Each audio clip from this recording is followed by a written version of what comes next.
SMPS supply को repair करने में बहुत से लोगों को दिक्कत होता है। तो आज की इस वीडियो को अगर आप देख लेते हैं तो मैं आपको 100% गारंटी दे सकता हूं कि आप किसी भी एसएमपीएस सप्लाई को बहुत आसानी से रिपेयर कर लीजिएगा। तो चलिए वीडियो को स्टार्ट करते हैं बिना किसी देरी के। फ्रेंड, किसी भी एसएमपीएस सप्लाई को रिपेयर करने के लिए आपको पहले क्या चाहिए होता है? एक मल्टीमीटर, एक आपका सोल्डरिंग आयरन। बस ये दो चीज आपके पास है तो आप किसी भी एसएमपीएस सप्लाई को घर पे बहुत आसानी से ठीक कर सकते हैं। तो देखिए फ्रेंड, सबसे पहले क्या क्या इसमें फॉल्ट आता है आपको बता देते हैं। तो ये ज्यादातर इसमें क्या होता है कि आपका एसएमपीएस सप्लाई डेड हो जाता है, या आपका होता है कि आपका सेकेंडरी सेक्शन में वोल्टेज नहीं आता है। मतलब प्राइमरी में तो आपका यहाँ तक वोल्टेज आ रहा है मेन लाइन तक, लेकिन सेकेंडरी में आपका आउटपुट वोल्टेज नहीं आ रहा है। इसके बाद क्या होता है कि आपका कभी कभी जो आउटपुट में वोल्टेज आता है कभी कभी नहीं आता है। इसके बाद क्या होता है कि आपका आउटपुट में हाई या लो वोल्टेज आता है। तो ये सब चीज अगर आपके सप्लाई में हो रहा है तो इस वीडियो को देखने के बाद आपका 100% सप्लाई ठीक हो जाएगा। सबसे पहले बात करें कि अगर आपका सप्लाई डेड है तो आपको क्या क्या चेक करना चाहिए। तो फ्रेंड, सबसे पहले जो फ्यूज आपको दिख रहा है इसको चेक करना होता है। इसको चेक करने के लिए आपको अपने मल्टीमीटर को कॉन्टिन्यूटी मोड, जिसको बजर मोड भी कहा जाता है, उस पर लगा लेना है। तो देख सकते हैं बजर मोड है, इसको चेक करना है। तो देख सकते हैं बिल्कुल ठीक है। लेकिन अगर आपका डेड है तो आपका 100% में से 90% चांस हो सकता है कि आपका फ्यूज खराब होगा। अब फ्रेंड, बहुत से लोग यहाँ एक गलती करते हैं। क्या करते हैं, जैसे देखा उन्होंने फ्यूज खराब है, ठीक खराब है, इसको निकालते हैं, नया फ्यूज डाल के चेक कर लेते हैं। और चेक भी करते हैं तो मेन लाइन में से, सीरीज बोर्ड में नहीं। तो एक चीज का आपको हमेशा ध्यान रखना है, चीज को कभी भी नहीं भूलिए। कभी भी आप रिपेयरिंग करते हैं, आप श्योर भी हो जाए कि ये ठीक हो गया है, फिर भी आपको सीरीज चेक करना है। क्योंकि पता नहीं आपको कोई कोई कंपोनेंट ऐसा होता है फ्रेंड कि आपका मल्टीमीटर खराब नहीं दिखता है, लेकिन जैसे ही मेन लाइन देते हो खराब होता है। मैंने एक वीडियो भी बना रखा है, जाके देख सकते हैं। तो पहले तो अगर फ्यूज खराब है तो उसका वजह पता कीजिए। फ्यूज खराब होने का ज्यादातर दो वजह होता है। क्या? एक तो आपका एसी का लाइफ खत्म हो गया, इसका पिन गल गया, सड़ गया, उसके वजह से खराब होता है। एक आपका कोई ना कोई कंपोनेंट शॉर्ट होता है, आपका एमओवी, एनटीसी, आपका आईसी, कैपेसिटर, ब्रिज रेक्टिफायर, कोई ना कोई कंपोनेंट शॉर्ट होने की वजह से आपका फ्यूज जलता है। तो आपको सबसे पहले किसको चेक करना है? डायोड को चेक करना है। ये डायोड की जगह आपको एक ब्रिज रेक्टिफायर भी देखने को मिल सकता है, कुछ इस तरह का। तो आपको इसको चेक कर लेना है। तो देखिए, किसी पे भी शॉर्टिंग नहीं आती, सब पे 500 प्लस रीडिंग आएगा। देखिए कुछ इतना रीडिंग आ रहा है। अपन मैं आपको एक चीज बताऊंगा जो बहुत से लोगों को पता नहीं होता है। अपन ये जो डायोड को मैं चेक किया ठीक था, आप देख सकते हैं सब पे 500 प्लस रीडिंग आता। लेकिन पेन कभी कभी क्या होता है, मैं आपको एक सिचुएशन बताता हूँ कि आपका जैसे फ्यूज को डायरेक्ट करके सीरीज चेक करते हैं तो बॉल जलता है, लेकिन आपके आउटपुट में वोल्टेज आता है। तो एक कैसा प्रॉब्लम है? तो फ्रेंड, इस कंडीशन में आपका जो ब्रिज रेक्टिफायर है हाफ शॉर्ट में आ जाता है। आपका मल्टीमीटर 500 प्लस रीडिंग दिख रहा है, 250 नहीं आ रहा है, फिर भी आपका ब्रिज रेक्टिफायर ही खराब होता है।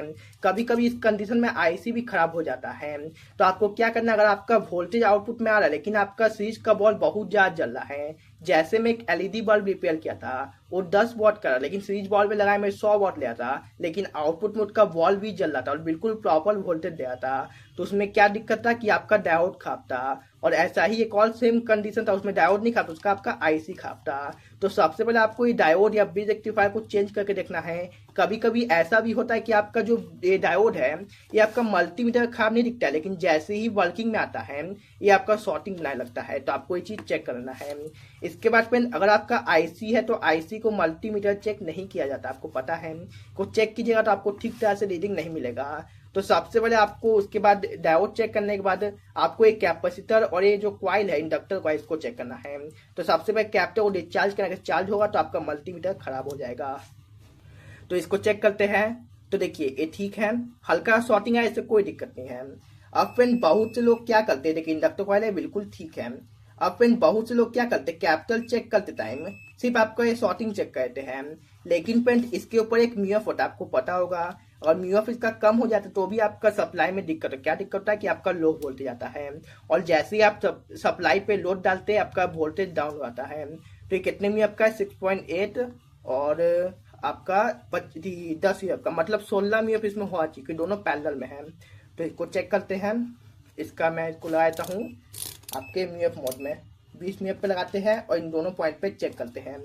इसमें थोड़ा डिले टाइम होता है तो वेट करते हैं।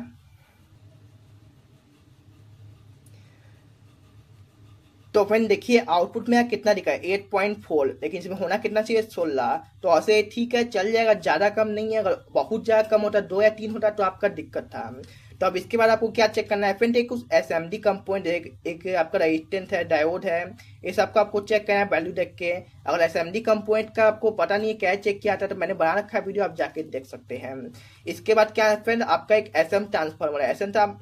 एसएमपीएस ट्रांसफार्मर को चेक और से मल्टीमीटर नहीं किया जा सकता है, करते हैं तो ठीक तरह से पता नहीं चलता है। तो ये बहुत 1% कंडीशन में आपका खराब होता है, को छोड़ दीजिए। अब आपका आउटपुट में क्या बचा, एक आपका फ्यूज है और एक कैपेसिटर है। तो ये सबको चेक करना है। कैपेसिटर में कोई भी वही शॉर्टिंग नहीं आनी चाहिए। और म्यूअप चेक करते पाए इसका। तो फ्रेंड देखिए ये कितना 680 था, ये 667 है, ज़्यादा कम नहीं हुआ है, 20 अधिक कम हुआ है, कोई दिक्कत नहीं है। ये अगर इससे अगर आपको दिक्कत आता है तो आप चेंज कर सकते हैं। और यहाँ आपका एक फ्यूज है, इसको भी चेक कर लेते हैं। इसको क्वांटिटी मोड पे लगाते हैं और इसका फ्यूज को चेक करते हैं। तो देखिए फ्यूज बिल्कुल ठीक है। और यहाँ एक डायोड है, इसको भी चेक करना है, ये भी कभी कभी शॉर्ट आता है।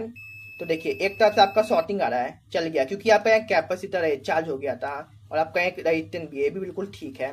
तो कुल मिला के फ्रेंड इसके सभी कंपोनेंट ठीक है। अब फ्रेंड कोई भी इसमें दिक्कत हो, जैसे आपका डेड है, आपका लो वोल्टेज है, लो वोल्टेज आपको क्या चेक करना है, पहले ये दोनों कैपिटल चेक करना है, कम या कम हो गया है तो इसको चेंज करना है। और ये भी आपको चेक करना है।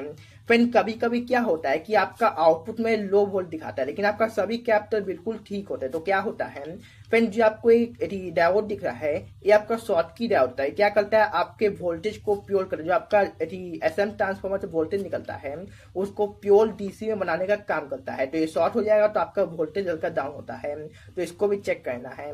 और फ्रेंड अगर आपका सप्लाई डेड है तो आपको मैंने बता दिया, पहले आपको फ्यूज चेक करना है, फिर जो भी कंपोनेंट शॉर्ट है उसको चेक करके चेंज कर देना है। अगर शॉर्ट नहीं है तो कभी कभी फ्यूज जल भी जाता है।